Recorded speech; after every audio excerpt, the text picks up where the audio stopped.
Can everybody see this? Okay, I'm going to put it on the screen now. Yep, and then you can go into presentation mode if you want, or you can leave it like this. I was going to go into, I have a slideshow set up, so I was going to go there. Okay, so here we go. Everybody can see this okay? Yep. Okay, so this is just a little PowerPoint on how herbs heal, okay? So in this lesson, we're going to be discussing from an herbalist perspective, the definition of health, some of the differences between holistic and allopathic medicine and how we would approach things. It's quite different. You guys are nursing students, right? So you're going to find most of them. So you're going to find that this is quite a difference for you in practicing when you get to work. And then we'll be talking about how to begin working with plant medicine and just a little bit of an introduction on how you know which herbs to use, how to use each herb, those kind of things. Okay, so first thing we always want to talk about is that, health is not the absence of disease. Health is, as defined by the World Health Organization, which is kind of getting a bad rap these days, but health is a state of complete physical, mental, and social well-being. It's not the absence of disease. So when we feel healthy, we feel vibrant, right? We feel good, we're energetic, we have a good appetite, we're digesting well, we're socially well-rounded, we're resilient, and we feel pretty good about life and what's going on. When any of these areas are kind of down, that's when disease or illness or imbalance can begin to happen. And so here's my circle of life. And so what we do is we play this little thing. My herbal mentor, who's a midwife, loves to do this with all of her clients, especially the ones that are depressed or having some different kinds of things going on. And what you do is in here, there's a spectrum, and you put a little dot to wherever you think your spectrum is. So if you think that you are very creative and you're working with your creativity and it's really going smoothly for you, you're going to put it all, don't know if you can see my pointer, but you're going to put it all the way out at. You can see your pointer. You can't see my pointer? We can. Okay, good. If your finances you're really creative but you have no money, you're going to put your finances clear down in here by the inside of the circle. Okay, so it depends upon where you're satisfied or dissatisfied with what you're going on. Most people find that they're in the middle somewhere. Okay, and then when you connect the dots, you get an idea of what your life is looking like, right? And so here's an example of what a health, a life might look like. This looks to be pretty harmonious, pretty balanced. This person doesn't feel like they're doing what they want to do in their career. Their physical activity and their health might be a little bit compromised there. And so the idea with this is when you're looking at working with someone holistically and herbally, you're looking at the whole person. So this gives you an idea of the whole person and where they're coming from. Not just, oh, my feet hurt, or, oh, I have a UTI, or, something like this. Rather than looking at it that way, here we're looking at, oh, they're not really physically active. They're not feeling very good about their finances or their home life. And my herbal mentor, Katia, always suggests that everybody do this every once in a while, just to see where we all are and where we think we would want to maybe make some effort in our lives. Maybe if our relationships or our social life seems clear down at the middle, which my social life right now is kind of down in here somewhere, maybe we want to make some effort to get out and do some more fun things and make some friends, join some clubs, whatever it is that we need to do. As herbalists or holistic health practitioners, we're more than just herb dispensers. We try to help people find what they need to do to harmonize. Balance is this funny word, because balance is like a teeter-totter, where you kind of always have to be working on both ends to keep it in the middle, where harmony flows, kind of flows in and out and moves all around. And so I like to think of things as far as being in harmony rather than being in balance. Okay, so any questions with that? I guess we can do just questions at the end. And so, moving this thing around, we're going to talk about the body. So what about the body anyway? Our body is an amazing biological kind of machine in a lot of ways, right? More than a machine. It's designed to maintain health. And what we have to remember this, because we want to work with the body rather than against the body. We want to work with the body. And when we recognize that the body is already designed to maintain health, it's already designed to fight disease and to heal itself. It has this innate intelligence that's built into it that gives it everything that it needs to do everything from, take the nutrition out of our food, to tell us when we need to sleep. It gives us lots of cues if we're not feeling well before disease really strikes, And so we really want to work with this innate intelligence of the body as herbalists. And so we're going to talk about that innate intelligence of the body. A lot of people talk about the mind, body, spirit, and emotions being connected in kind of a mythical level, where we do these practices and we calm things down. We call it prana.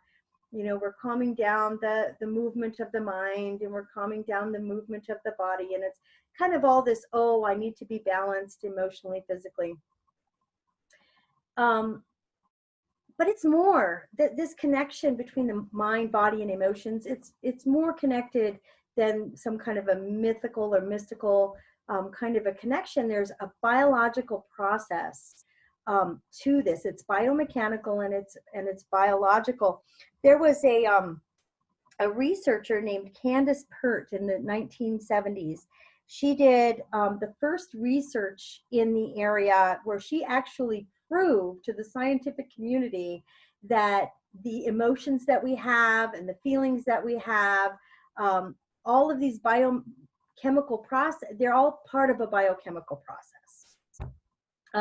And so that's really important to remember, that the body is our subconscious mind. So when our shoulder hurts, it's your body telling you something, right? It's your body who's very, very intelligent, saying, maybe you're carrying the weight of the world on your shoulders. You got to go back to that wheel, right? Or maybe you're super stubborn. I'm working with a person right now who is a yogi, and her shoulder hurts and her back hurts, and she is going to do all these things that really push it because she's a pusher. And at some point you got to kind of think, well, maybe it's the pushing aspect of it that is making it so that your body is telling you, hey, this hurts. Annie, yes. Could you repeat that researcher's name again, please? Candace Pert. P-E-R-T. P-E-R-T, right. Most of her stuff is, she's got several good books out about the biomechanical process and how we're all connected emotionally and biochemically. And a question, can you go more in depth about how emotions can cause a physiological, can't talk right now, reaction? I think it's more about the physiological reaction creates the emotional response. Okay, so it's kind of connected in this way that it's kind of like when you eat candy, sugar, right? you eat sugar and you get this biochemical response in your body that is hyperactive or excited, or when you drink coffee in the morning, right? When I drink coffee in the morning, I'm ready to go, right? So I feel good, I'm ready to go. But if you drink too much coffee, then you get a different biochemical response and a different emotion. So the emotions are connected in a very, very intimate way with everything that we're doing. Everything that we're thinking is also a biochemical process. Everything we're feeling is a biochemical process. So what we put into our body, every single thing we put into our body, and every single thing we do, all of the visualizations that we have, everything we see, that's all comes into our body. That creates a response in our body and in our subconscious mind. The body has a memory. And so not just an emotional, like people think of the memory in the mind, but the body has a memory, right? And so it's like for someone, especially in chronic pain, the body knows that if they move their little finger, that their elbow hurts. And so every time they move their little finger, they're thinking about moving their little finger, and their body is already like tensing up their elbow because they remember that it hurts. You know, I feel this way when I do this, or I feel this way when I do that. And that's part of the cravings that people get for the food that they eat too. Okay, so a lot of the symptoms that we experience in our lives, whether they're good symptoms or what we call, you know, bad or good, you know, we can kind of find a better word for that, but all of those are symptoms and messages. So when you're feeling really good and life is going really well, your symptom is joy and happiness, right? It's saying, oh, I did the right thing. I ate the right food. I'm doing really well today. On the other hand, you know, you're on a trip and you're drinking lots of coffee and you're eating it at fast food because you're driving along, and you get there and you're wired and you're tired and you feel crazy and you start getting cranky, and that's your symptom. And so it all has, everything is connected. Every single thing is connected. Any other questions on that? No, we're good for now. Okay, so the takeaway is that we want to work with that intelligence of the body. We want to look at the symptoms and what's really going on in more of a holistic, whole person way, rather than just looking at the symptoms or just thinking what we think might be going on. Okay, so then let's take a look at this. So we have an allopathic versus a holistic approach, and you guys may have already talked about a lot of these things, but the allopathic system that we have, the modern medical system that we have, usually approaches things from a reductionistic point of view, which means my elbow hurts, so I need to make my elbow stop hurting. Okay, so you have an inflammation, so we're going to decrease the inflammation, right? So you break things down into the smallest parts possible. When I went for my anatomy classes, you know, you're studying the kidneys, and you break down the kidneys into the smallest little portions, the smallest little parts that are there. And so then you try to understand each process and each thing that's going on within each system. When there's a breakdown in that system, you feel like, oh, there's a breakdown in that part, and we need to repair that part. We need to stop the pain or reduce the inflammation, or, you know, whatever that might be. It's looked at as very mechanistic and very, it's not looked at as the whole system. It's looked at in each individual part and pieces. Usually they're isolated into symptoms. The symptoms are not seen as the whole. They're kind of looked at as different kinds of things. And usually there's an emphasis on pharmaceuticals and surgeries. We hope that that's changing, but that's been my kind of experience with that. Now, on the other side of the spectrum, we have the vitalistic approach, which is more the herbalist approach, right? And we see the person as the whole person. We see everything is integrated. What you take in is connected. You know, the swelling in the foot is actually sometimes caused because you're not drinking enough water and because you can't get that moving through.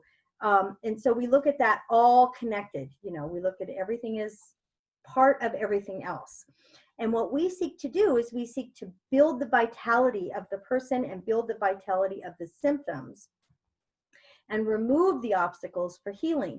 One of the best ways to prevent virus is to make your body so healthy that it isn't a healthy place for the virus to stay. The bacteria isn't happy there. And so it moves along, like ants in the kitchen. If you clean your kitchen, the ants don't want to live there because they want to go someplace where the food's all around, right? So it's the same kind of thing. We see everything is connected. Mind, body, spirit is one. And we look at maybe the root cause of what's going on rather than just dealing with each one of the symptoms. We build on what's positive, what people are doing that is positive, or we try to. Questions with that? So far, we're good. Okay. And so then now we get to some of the hearts of it. We have herbs in healing, right? So when we're using herbs to bring about to bring up the vitality, to create a more healthy environment, to decrease some of the symptoms at the same time, we have to remember that each one of the herbs that we're going to be using are their own living beings. In the same way that you're a living being, you have your own constitution, you have your own build and makeup and history, you have your own lifestyle, the things you like to eat, the things you like to do for exercise might be different than even your husband's or your daughter's. And so herbs are the same way. Herbs have their own, where they like to grow, where they like to live. They have their own intelligence. They have their own essence. When we make a formula, what we're trying to do is we're trying to combine the essences of the different herbs to create an outcome that we would like. And so what we're looking also to do is we're looking to mix the essence of these plant beings with the essence of the person to create an effect. The biggest mistake that you see, especially with beginning herbalists, is that they try to use the one-on-one approach. So this is good for that, right? So Uva-Ursi is good for a urinary tract infection. So that might work depending upon the kind of person that it is and what's going on with that. If they just need a urinary antiseptic that's got some tannins to it, that might work for them.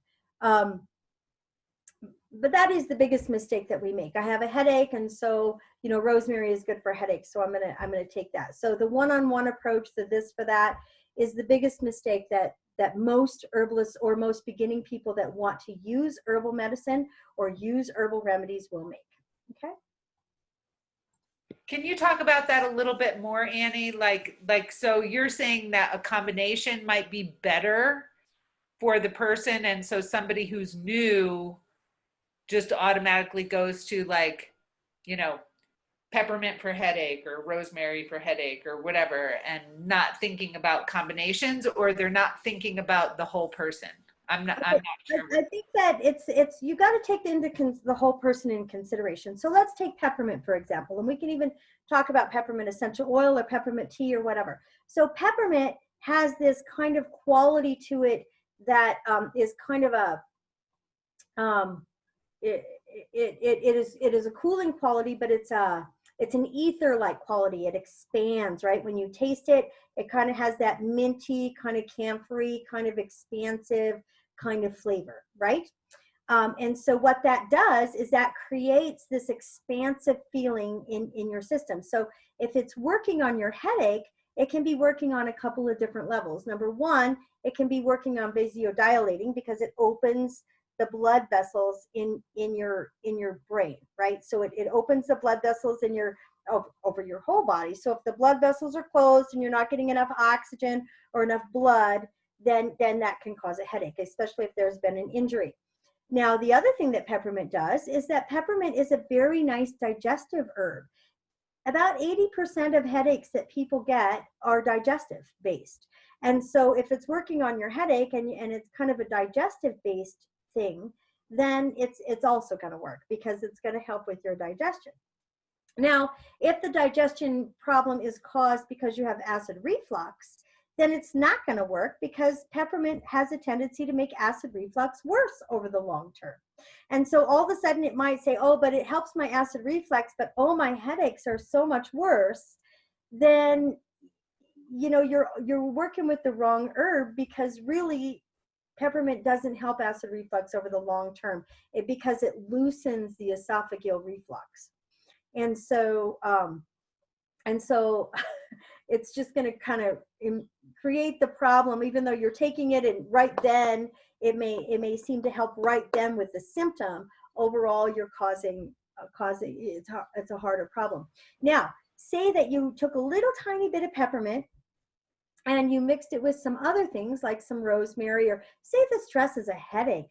The headache is a stress headache, and the stress kind of, it's based in stress, and so you are getting a little bit of upset stomach or some digestive issue, but it's really like you're really super stressed. So maybe it's avena that you need, the wild oats, because wild oats really helps the body really calm down from stressful events when you're like working really hard and you're burning the candle at both ends. You got your family, you got your job, you got your school, and you're trying to do it all. And then you're not eating very good. And so you get an upset stomach and you get a headache and you can't focus on your schoolwork. Maybe the wild oats with a little bit of avena is going to soothe out that stress while at the same time relieving the headache and the digestive upset all at the same time. If that makes sense to kind of go with the cause of what's going on. That's great. Thank you. Okay. So we have to know our herbs in order to do this, right? It's not just oh, I'm going to look online and have I love these blogs that say 8 herbs that are good for headaches, right? Because they list all 8 herbs that are good for headaches, and each one is completely different. Each one is going to do a completely different thing. So we have to build relationship with each one of our herbs, and that is best done one at a time. You know, when we have a relationship with them, it's about like having a relationship with your mailman. You know your mailman, you know what time he comes, you know these kind of things, right? So each herb is its own being. It has its own energy. It has its own way it works. It has its own affinities and the places that it likes in the body and the things that it does emotionally, mentally, psychologically. And then all of a sudden you have these, you're using one plant for 30 different things rather than 30 plants for one use. And I'll talk about that a little bit more. So have you ever opened an herb book and you said, I have a cough, and you open the herb book to the section that says what's going to be good for a cough, and you get this list of herbs that's like 35 or 50 herbs long depending upon your herb book, right? And it's just listed under cough. You're not looking at the kind of cough or the energies behind the cough, just the cough. So if you have a relationship with the herb, then you know, say, oh, I'm going to try to think of one that I've been using a lot lately. I always use Grindelia a lot lately, right? So Grindelia is this kind of gummy weed plant that has wonderful things. So not only is Grindelia going to be really good for a dry cough, but Grindelia is also really good for your digestion. It helps heal your mucous membranes. It helps dry things up. I knew I was going to have at least one brain freeze here, where it opens your lungs, you know, and you can breathe a respiratory, like you guys probably know the word there, where it just opens things up. And so all of a sudden you can get a nice big inhale, like it's really good for if you have asthma and that kind of thing. So that herb is good for all of these other things. So if you have that one herb and somebody has a wound on the outside, completely unrelated to something that's cough-like, you can still use that herb. You don't need to have 100, I mean, I have a lot of herbs, but you don't need to have 100 herbs in your cupboard, because one herb is going to do 30 or 40 different things. You can use just what's there, right? Looking for the word bronchodilator? Yes, thank you. Don't you love it when there's just like, I do that. I just kind of go, okay, it's menopause. I don't know. So, questions on this? Doing great. Okay, so then as you know your herbs, the best way to learn about your herbs is by using your herbs. You learn them one at a time. A lot of people don't like to do that. They want to go out and they want to get all these things, but you use one herb at a time. You experiment with that herb in its many forms. So maybe you make a tea, and maybe you can see here there's a foot bath, and how it smells, you know, how it works inside, how the tea makes you feel, how it makes you feel if you make a long an infused tea, which is, it's a long infusion where you let it sit for 20 minutes.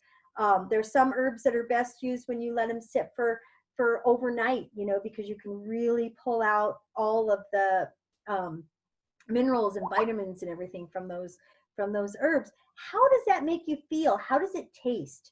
You know, how does it smell? And then you journal. You journal each one about each individual herb. I still journal tons about what I do. You write everything down, and you write it down right now.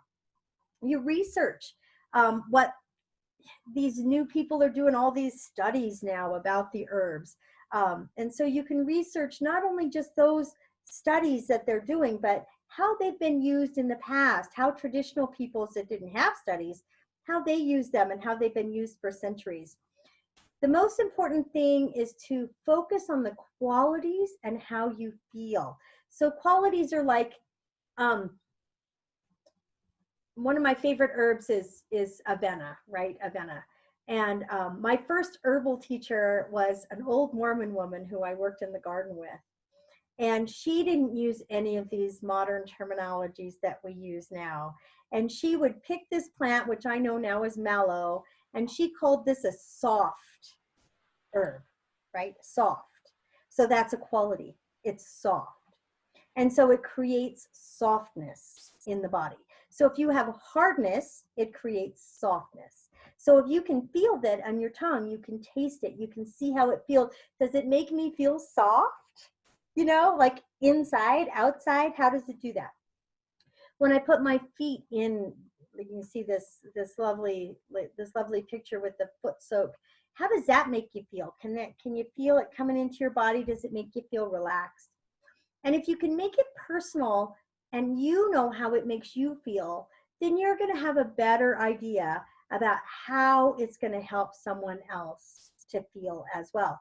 Although, know that every person has a different experience with everything, and there's no telling how someone is going to respond. Got a great, I don't know if it's later in here. If it is, we'll skip it. But my herbal mentor tells a great story. And that is her very first apprentice ever, right? She was so excited. She had her very first apprentice ever.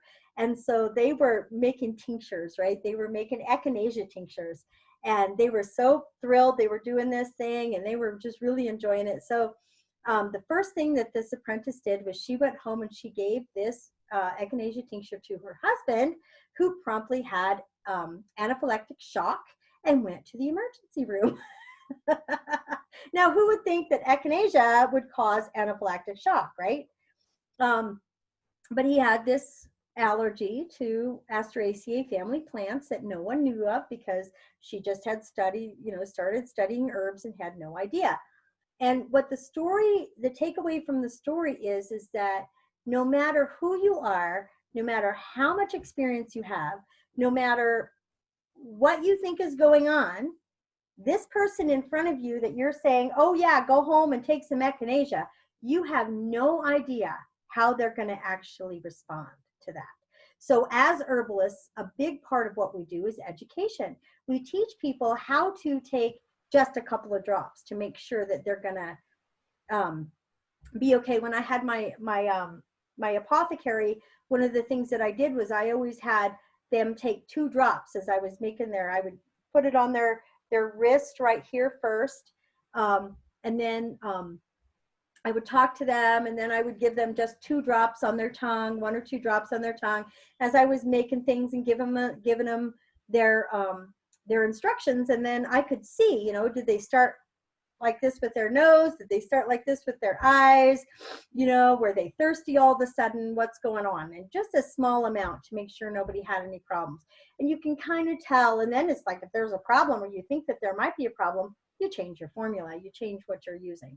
Annie, a couple of questions. Okay. So one is, so mallow, what was the other name that you gave for it? I only gave the herb. She called it a soft herb. It's called mallow. What she was teaching me with was mallow neglecta, which is that mallow plant that grows everywhere in almost everybody's yard that everybody wants to get rid of all the time. You use it the same way as the marshmallow plant, but what she used to call those marshmallow plants or the mallow plants was soft herbs. And so that's a quality of the herb. Nowadays, you would call it a demulcent. Okay.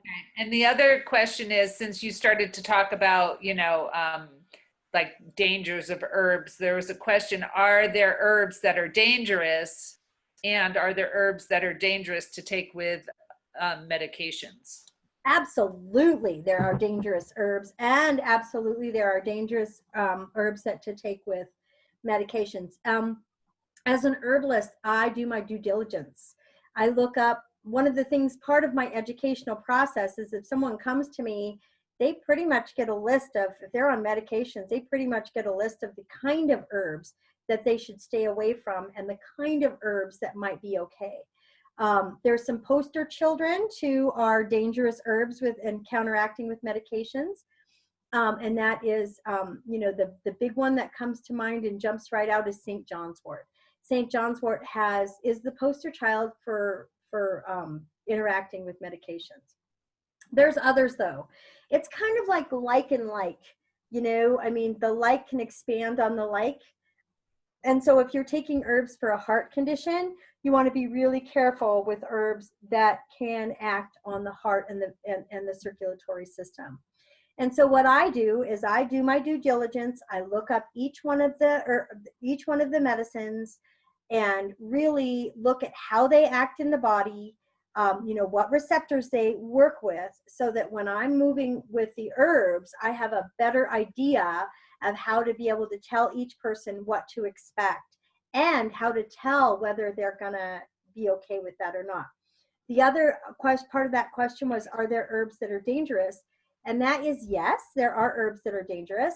I use low dose herbs all the time. One of the things that they call them in the medical model is the low dose herbs, drop dosage herbs, or whatever that we call them in herbalism, are I'm not gonna remember that. I was right there. It'll come, and I'll throw it out to you. But yes, ma'am. There is CBD an herb, and what is your experience with it? CBD? Yeah. Oh, CBD is made from the hemp plant. CBD is an active constituent within the hemp plant, and so it's not an herb in itself. It is like the thing that makes the hemp plant work. You can use any hemp plant and make your own. Nowadays, they call any hemp thing CBD, and then they test that CBD to see how high it is so that they can say how much you could use. But if you were to go out into the woods, in anywhere that hemp grows, and pick the hemp at the right time when the buds are just getting nice, and use that plant, you could make a nice tincture or a nice salve for your own self, and it would be just as high quality if you knew how to do that. And you would know how to make it more powerful even with the same plants. And there's ways to test that, which we're not going to get into today. Are mushrooms considered an herb? Mushrooms? Yeah. Yes, of course. You know what? Food. Food is medicine. Herbs are food. You know, there's different levels of how you're going to use it. You know, someone that's low on potassium that eats bananas and walnuts together, that's a formula that's going to raise their potassium level. That can be considered an herb. So anything that you're ingesting to create a response is going to be an herb. Some plants are more powerful, and have a, you know, the plants that are super safe have a low medicinal index. That's what I was talking about, the low medicinal index. The plants that you really have to be careful with, that you can only use in drop dosage, have a high medicinal index, right? And so those ones you just want, like poke root, you always use in drop doses. You never want to give more than a drop or two per one. Potentia, you never want to give more than a drop or two of each one, you know, or so. You do have to take some time to be able to make a personal relationship with each one of your herbs that you think you want to use. You know, the different herbs are good for different people. So we're going to get to how we know which herbs are good for which one, right? And so this is from Ayurveda. This 12 qualities. Actually, it's from Sankhya, which is a philosophy out of India. I was trained in some of these things through you know, through that tradition. Anyway, so I just talked about Ayurveda, but I didn't get into the qualities.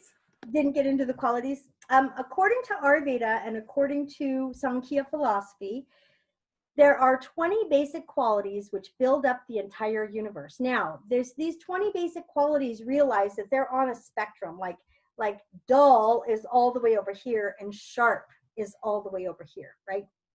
And so in between there, you're going to find all of these different places. And so when someone say pain, you want to ask what the quality of the pain is. Is it dull? Is it sharp? Is it throbbing? Is it hot? Is it cold? Does it feel hard? You know, these kind of things. And so, but there's a, you know, wet and dry. Wet is all the way over here and dry is all the way over here, but there's a whole spectrum in between there. So each plant and each person has these qualities. A rock has these qualities. You know, my teacher used to have me go out and walk in the woods. This is what I do anyway, but go out and walk in the woods and sit there and feel the qualities of the wind. When I was learning Vata, the qualities of the wind. How does the wind feel? Is it hot? Is it cold? Is it steady?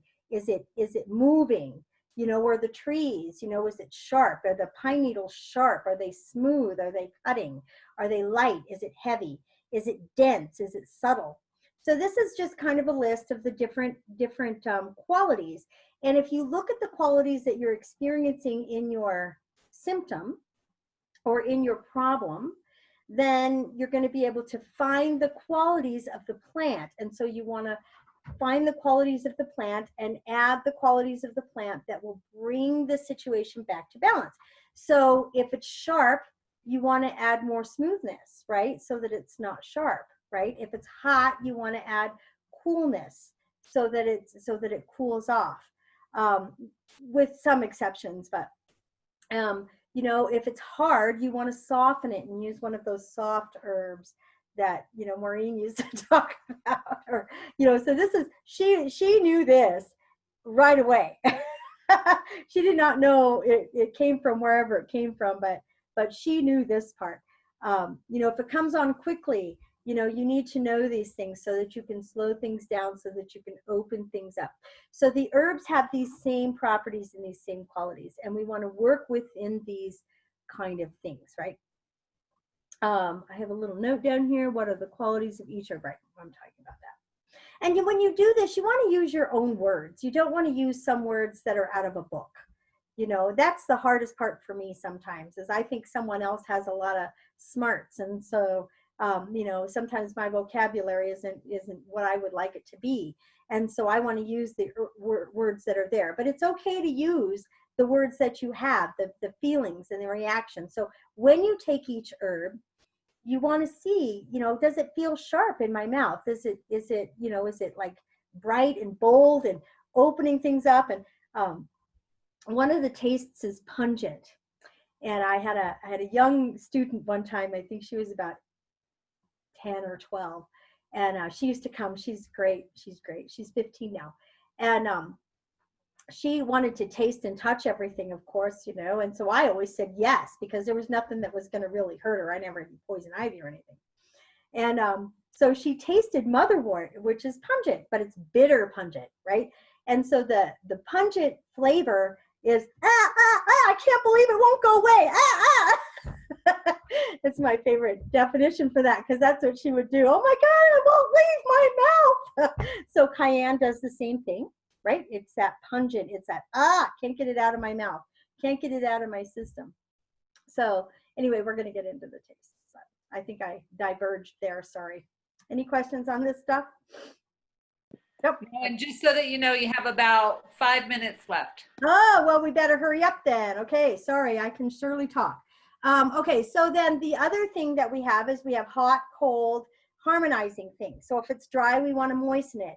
If it's hard, we want to soften it. If it's hot, we want to cool it. You know, if it's cold, we want to warm it up. If it's warm, we want to cool it down. If it's wet, we want to dry it. Now, the other thing to this is that we don't need to add something all the way on the other end of the spectrum. Little small steps are better than great big huge leaps. If you jump from a high boulder down, you're going to maybe hurt yourself. But if you take the steps on the way down or climb down the boulder and take your time, you're going to have a much better time of it. Okay, got it? Okay. You want to put the herbs where the problem is. If you have a sore throat, you can take it internally, but you're going to want to gargle it. If you have a sore, you want to put it on the outside, right? If it's in your ear, you want to put it in your ear, right? You can go through the digestive tract, but sometimes when you go through the digestive tract, it gets digested and it takes some of the things out. However, there are herbs that clear through the urinary system, through the digestive system, through the skin. And so you want to know your herbs and have that relationship with the herbs to know where you want to apply it and how. Herbal vocabulary, you guys probably aren't going to have a lot of problems with this. This was something that I made for beginning herbal students. And that's just, you know, herbalism has its own language. It has its own way of thing. When you go and look at a book, you're going to get these things here.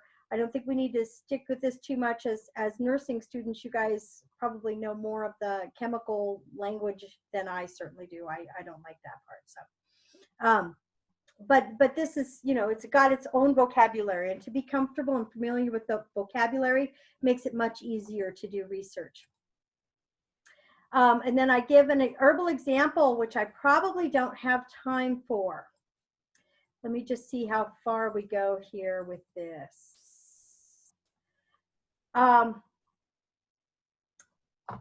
Okay, so we're going to skip to this because we're about out of time. And that is just that, you know, as you begin to build your experience and your relationship with the herbs and with the constitutions, take the time to keep a good journal.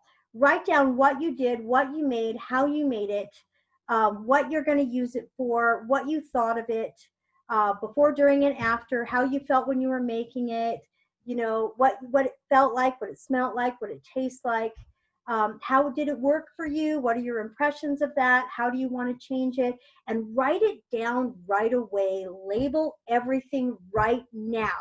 Don't wait, oh, I know what that is. Label it right now, and with the parts or what your recipe was with it. It's very important. Oh, I even have some homework in here. So you can choose one herb to get you started, right? Choose one herb, anyone you want. Do everything that we talked about here. Use all your senses. Pay attention to the quality of the herbs. Pay attention to what your experience is. Research that herb, and kind of build that relationship with that one plant. Okay. Upcoming classes, and then this is my information. If you ever want to contact me and get a hold of me, this is how you do it here. And that's going to be on we have an ongoing document that has all of that information. So they will. Good. So that is that. We probably ran out of time then. So how do we stop share? Stop share. Yeah, just that. And thank you so much, Annie. That was awesome. So if anybody, we have about 30 seconds if anybody has a last minute question. I have a last minute question. Yes. Hi. So, do you like have any book recommendations? I'm not sure if you mentioned that. I didn't, but you know, I right off the top of my head, I didn't come prepared for that. But if you email me or if you go to my website, there is a list of books that I suggest often. You know, it depending upon what it really depends upon what your focus is. You know what I mean? Like, yeah, depends upon what your focus is. One of the good books I always started with was the green James Green wrote the book. I can't remember the name of it right now, but that's listed by condition. And so that's kind of helpful, but he doesn't get into a lot of the temperament of the different things. So look on my website, wondermentgardens.com, under resources. There's a book list. And then if you wanted more than that, give me a call or email me, and we can talk about what you kind of really want and what you need, and we'll get you going from there. Okay? Okay, thank you. All right. Thank you so much, Annie. Yep. Take care. Have a great class, everybody. Love you. Thank you.